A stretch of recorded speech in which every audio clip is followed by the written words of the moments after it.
قديمة وكانوا موجودين في ال7 سنين اللي حضرتك بتتكلم عنهم. يعني كان في ناس موجودين، احنا بنتكلم عن الرجال اللي حاولوا الرئيس من أول يوم لآخر يوم، بس كمان في رجال ما كانوش موجودين من أول يوم. يعني أحمد عز بتاع دربوك، مش كده؟ دي شغلته.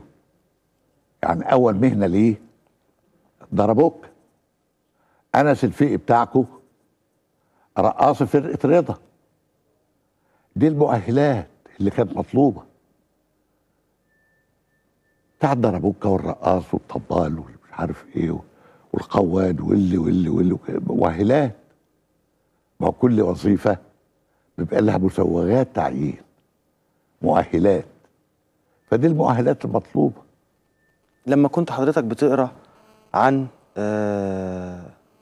أحمد عز وأسعار الحديد وأثر ده على كل مشروعات البنى في مصر، كنت بتقول ايه؟ الله شاهد، يوم خصخصة الاسمنت انا كنت هتشل. يعني عندي ضغط مرتفع. سلامتك يا فندم. واخد بال سعادتك؟ حبوب مهدئة وراسي تحت الحنفية. ويا مثبت العقل والدين يا رب، الاسمنت ابو 90 جنيه اللي قلت لك 5 جنيه وديت بتاع النقابه ده لمحطه المجاري عشان 5 جنيه. وجولي رؤساء الشركات، طب ما دام الكفراوي مش عايز يزودها بالحرام ما تزيد لنا احنا بالحلال.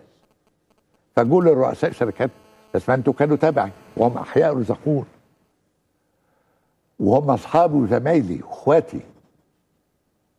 فقلت له وقابلتهم في وسط الاوضه علشان ما نقعدش.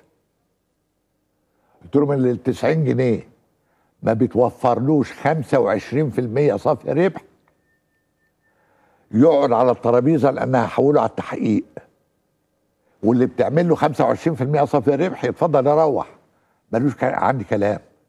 فضحكوا وروحوا كلهم. فال 90 جنيه كانت مجزيه. لما يتباع دلوقتي للخواجات الاسمنت، ايوه، ويبقى وصلوا ل 720 جنيه، هل المواطن المصري دخله تضاعف 8 مرات؟